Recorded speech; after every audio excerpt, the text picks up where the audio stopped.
I think a lot of people, when they hear ethics, they think it's some kind of like abstract philosophical thing and it's not to worry about in business. But in business language, ethical problems is just the same as a business risk.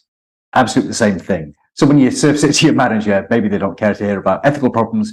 You can talk about business risks, because if you do something that's going to harm your users or harm wider society, then that's going to get you sued as a business risk.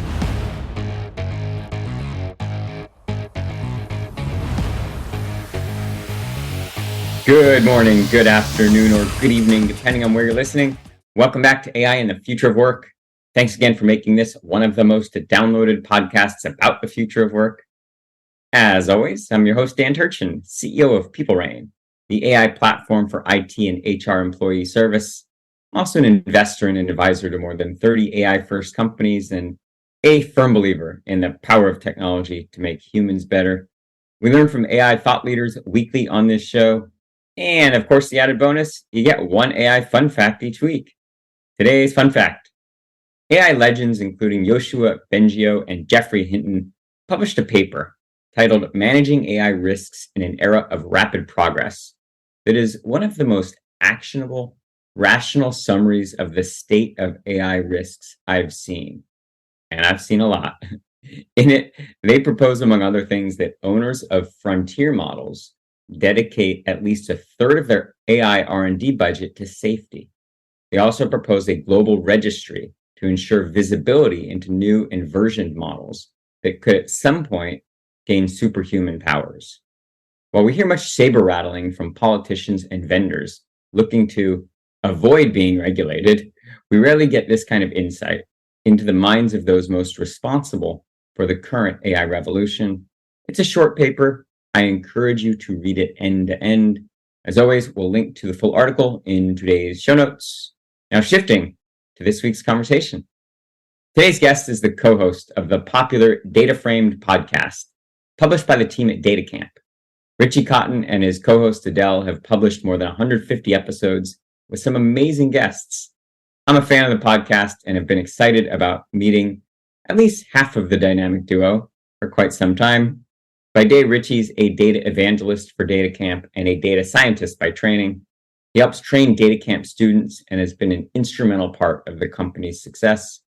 DataCamp has trained data teams at more than 2,500 companies, including 80% of the Fortune 100. Richie has degrees in math from the University of Warwick and the University of York. I know from being a fan, he's also witty and never shy with opinions. Let's see where this one goes. Without further ado, Richie, my pleasure to welcome you to the podcast.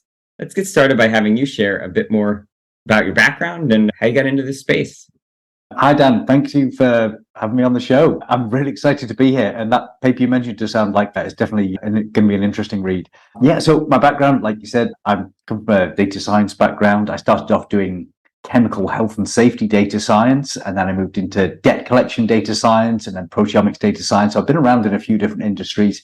Each time I was like, oh yeah, this is easy. I know data science. And then I realized, yeah, I have no idea about the domain knowledge here. It's always a tricky transition. And then in 2016, I joined DataCamp. I've been involved in teaching people data science since then. And just in the last year, it's been a fairly small shift from talking about machine learning to talking about AI. It's been a relatively painless jump there. When I use OpenAI Code Interpreter, I can't help but ask the question, what does the field of data science look like? Let's say we're back here having a version of this conversation in a decade. What's the role of the data scientist then? Yeah, in a decade, the obvious answer is that the tooling is going to become a lot more powerful and it's going to make it even more accessible. So there's going to be a wider variety of people doing data science. I think maybe the data analyst role is a bit clearer in terms of what the future is going to be like. Data science is a very broad, sort of fuzzy set of roles.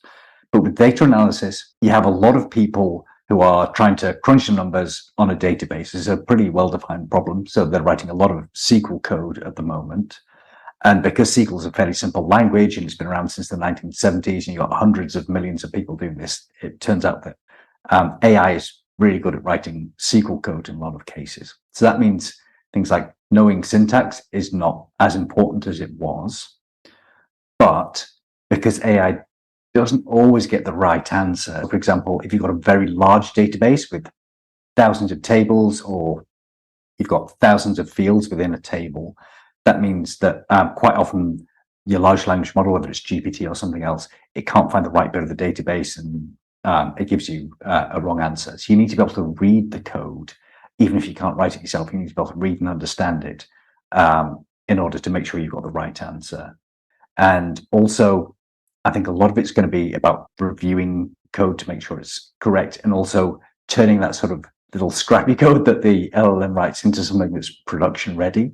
Having these more sort of software development skills, that's going to be incredibly important as the future progresses. And beyond that, I think you are always going to have more business context about what you want to achieve than any AI does. So being able to talk to the business side of things as well as the data side of things is going to be an increasingly important skill.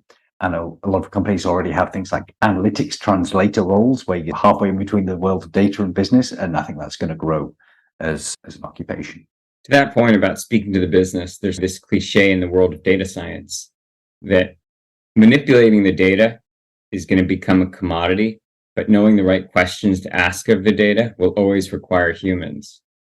But again, I got to say, based on some of the advances that I'm seeing in natural language processing using LLMs, even that causes me to pause and say, will there ever be a time when AI can help data analysts, data scientists ask the right questions as well?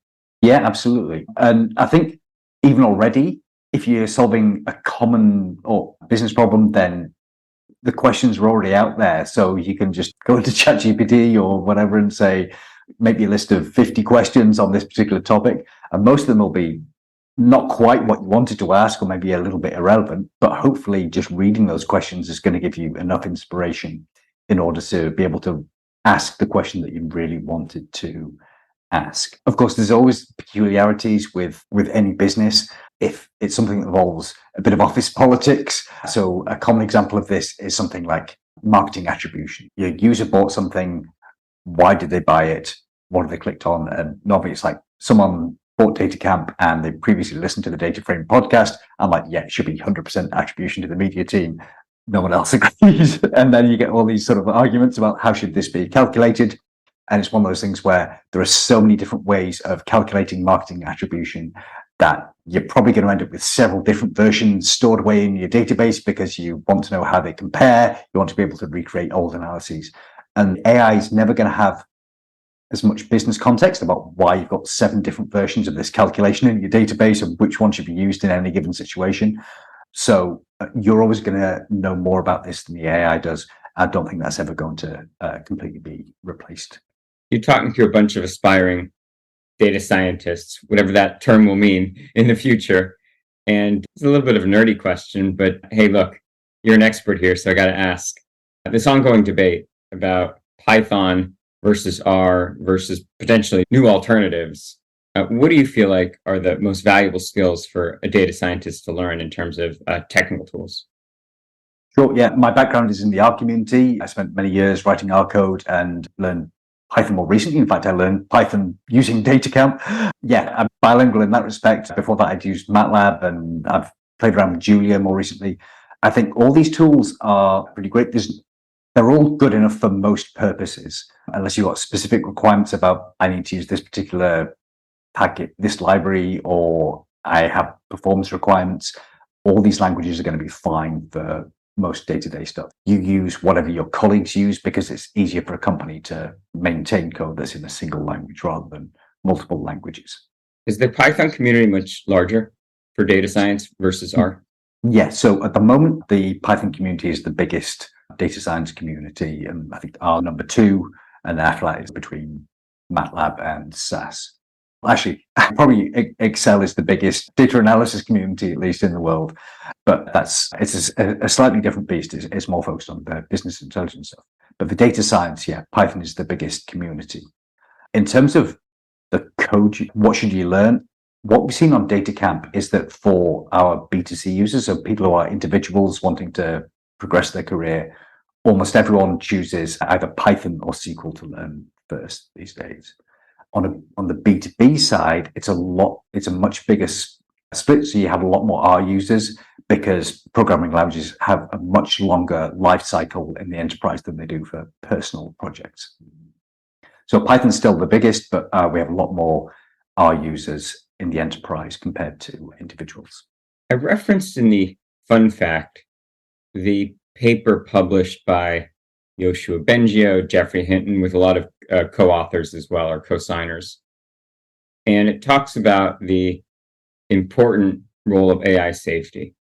Now, there was a time not long ago when data scientists were pretty immune to any of the discussion about kind of call it the downstream ethical implications of their work. I would argue that's changed, and that data scientists actually do have a responsibility, given the power and the scope of the decisions that the science that they're doing with the data might inflict on humans. I personally, me on a soapbox, believe that it's an important topic for all data scientists, as well as call it data engineers or AI engineers. What's your perspective on the role of safety and ethics in the data scientists that DataCamp is training? Yeah, that's interesting. So when I first joined DataCamp, this was back in 2016, I was working on the content team, creating courses. And at the time we discussed, do we need a course on data ethics or AI ethics? And back then we're like, a lot of the people who need to know this maybe don't want to take a whole course on it. So what we do is we'd sneak individual exercises on ethics into other courses, so people just get a bite-sized taste for it.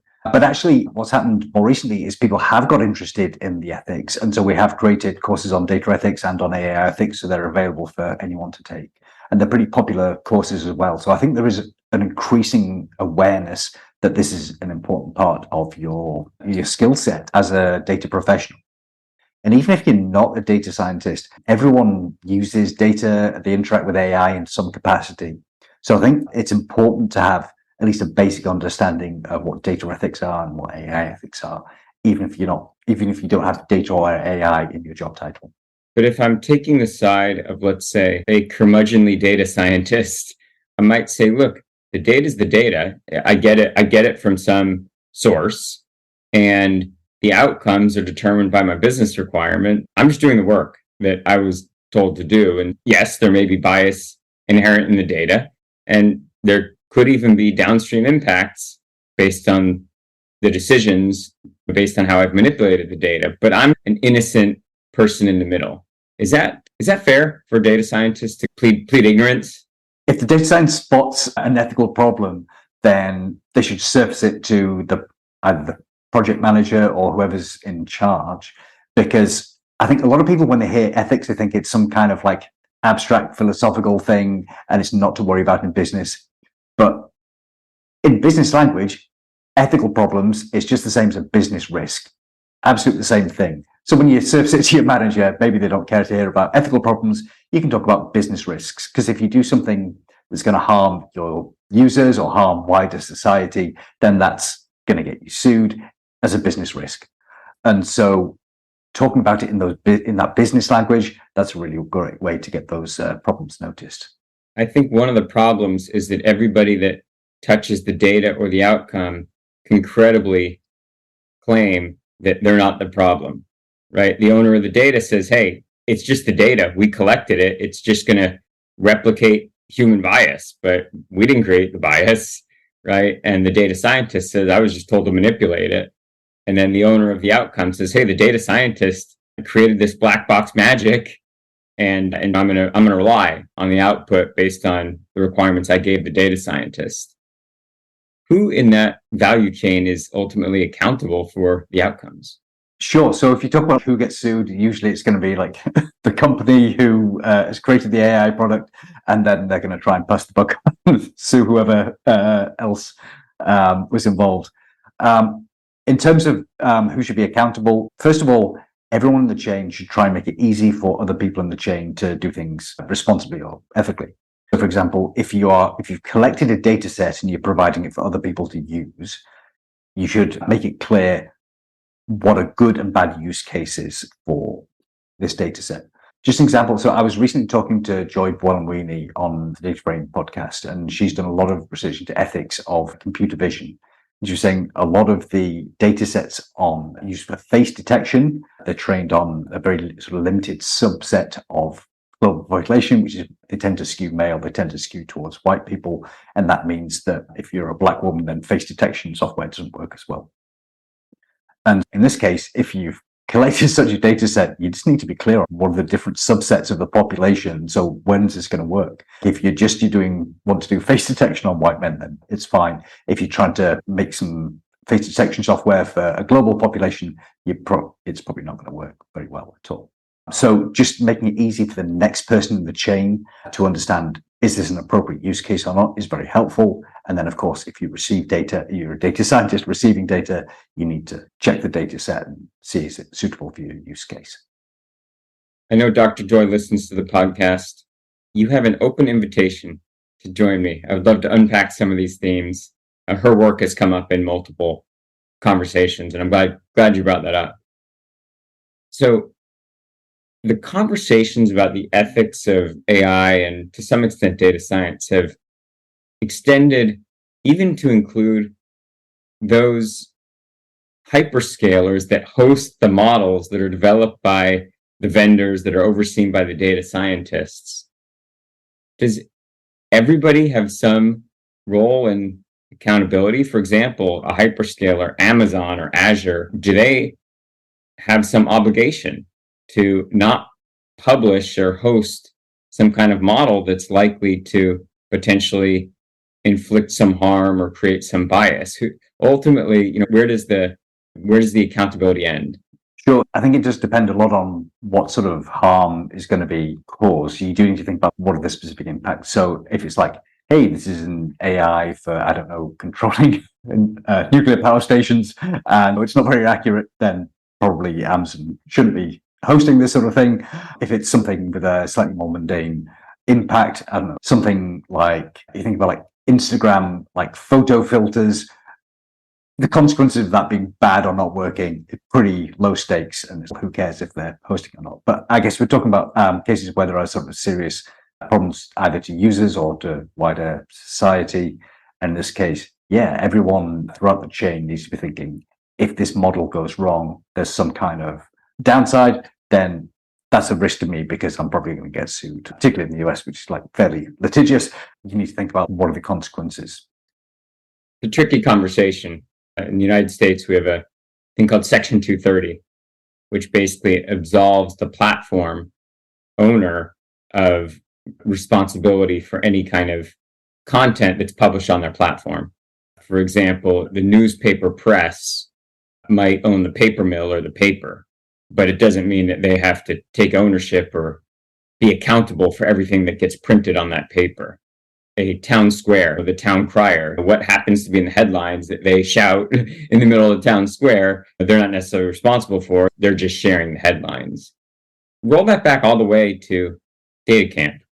So you're introducing a lot of new data scientists or aspiring data scientists to this new field. And presumably you feel like you have some accountability to graduate students to do work that is done in an ethical, responsible way. You mentioned some of the courses you've introduced. Do you foresee that changing in terms of how more of these themes will be introduced into your curriculum out of a sense of kind of an obligation that you have some responsibility for how your students go on to use the concepts that you teach? Absolutely. And the way DataCamp works is there are set learning paths you can go through. And if you want to take like one of our sort of predetermined learning paths, then I think a lot of these do include the ethics courses, but you can also take individual courses and it's up to you which ones you take or don't. So we can't force people to take ethics courses, but we do provide them and make them fairly prominent for anyone who's interested. Now, I think one thing that's very important for data scientists to understand is that actually there are a lot of AI ethics frameworks out there which nicely break down what are the issues that you need to think about. And for example, I read one from the AI Ethics Lab. It's like a spin-off from Northeastern University. It's called The Box, and it just lists 20 different attributes for your AI, and they're sort of in three broad areas. So there's autonomy, harm versus benefit, and justice. And you just go through going, well, which of these 20 things are applicable to my AI? So it's things like, does it have human oversight? That's an autonomy thing. Is it transparent? Is it explainable? Is the data privacy, security? How accurate is it? All this sort of stuff. And so just being able to break down what are the aspects of ethics that are applicable to my particular AIs is incredibly important. And yeah, I think I'd love for DataCamp to have more content in this area. It's such a fascinating thing to talk about. So yeah, more courses coming in the future, I think. But for now, yeah, you can learn about it on DataCamp if you want. So together, between you and Adel and myself, we've published somewhere north of 400 podcasts. We're up around 250, and I know you're up around 150. Congrats, you're an Iron Man. You learn a lot over that many episodes. Share with our guests the one episode that stood out as being like, wow, I can't believe the guest actually said that. Okay, I probably need a couple of examples. I should give an example from one of Adel's shows and one from one of my shows. So I know Adel was talking to Matt Siegelman. So he's the chairman at Burning Glass. It's a labor market analytics firm. And so they do a lot of analysis on job adverts and how much people get paid for different things. So they've done an analysis of marketing analytics jobs. And Matt had said that all things being equal, if a job description asks for SQL as a skill, then the pay will be 40% higher than not. So just from learning a pretty simple thing, like SQL is not that hard to learn at all. And from that, you get a 40% pay bump. So that's the skill set that's going to pay off like within the year, easy peasy. So that was pretty impressive. Another one from one of my shows, I interviewed Bob Muglia. So he used to be the CEO of Snowflake. Very funny guy. But we got talking about artificial general intelligence. So the idea of like when AI becomes as smart as a human. And he was predicting that artificial general intelligence will arrive in the 2030s. I'm like, that's pretty soon. Yeah, I was glad I was not taking a sip of coffee then. I think I would have spat it out. That was a pretty crazy prediction. What's the one thing that they don't teach you in, quote, podcast host school? That, look, everyone's either a podcast host or an aspiring podcast host. So what's your takeaway that may be less obvious to those who are uninitiated? All right. Okay. So the one thing I was told when I started doing DataFramed was you need to master the segue. So it's fair enough just asking one question at a time and the guest gives an answer and you're like, okay. And then you ask the next question. But what you really want is to have it flow nicely from one to the next. So my tip for the segue, basically, if the guest says something interesting, you repeat it back to them in your own words. If the guest starts rambling, as I've probably been doing today, then just try and summarize it into something short and coherent so the audience actually understands what's going on and they don't switch off. When you think about the amazing run that you've had at DataCamp, and when you think about potentially the next 7 years, you've been there about 7, what do you want to accomplish at DataCamp? What do you feel like is your legacy when it comes to the good work that you're doing? Oh man, the thing I love about DataCamp is that I get to teach just vast amounts of people. So I've done some like in-person teaching before and it's fine. You teach like 20, maybe 30 people at a time, go to a conference, there's like 100, 200 people in the room. And then DataCamp, I think my courses have been taken by, I think it's nearly 500,000 people at this point, and that's just crazy. And then with the podcast, it's like there's more than 10,000 people listening to every episode, and it's just brilliant. So I just love the fact that I'm getting to teach lots of people data science. We've already taught 10 million or so people some kind of data science. There's about 8 billion people left. I want to get through as many of those people as possible before I retire. That's brilliant. That's an amazing legacy, and sounds like you got a lot of work ahead of you. But that's yeah. Too many people needing to know things. Yeah. Well, Richie, we're about out of time, but you're not getting off the hot seat without answering one last question for me. So think about the world of work that you're graduating these data scientists into. What's one thing that you think might sound like science fiction today, but let's say in a decade for the students graduating from your courses will just be commonplace? Oh man, that is a tricky question. So I think probably using mobile phones to work more. Already we do things like emails, communication on phones. data science on the phone has not taken off yet. I think that's going to be a thing in a decade. Hopefully we'll be back here in a decade having a version of this conversation, and we'll see if you get that one right. Fingers crossed. Richie, this has been so much fun. I know the time just flew by, but where can the audience learn more about you and the work that you and Adel and the team are doing? So yeah, if you want to check out DataFramed, please go to datacamp.com/podcast. If you want to check out the webinars that I run, so we do a lot of presentations, we do a lot of code log webinars as well, datacamp.com/webinars. And yeah, catch me there. Excellent. And we will link to all that in the show notes. But gosh, that's it for today's episode of AI and the Future of Work. I'm your host, Dan Turchin from PeopleRain. And of course, we're back next week with another fascinating guest.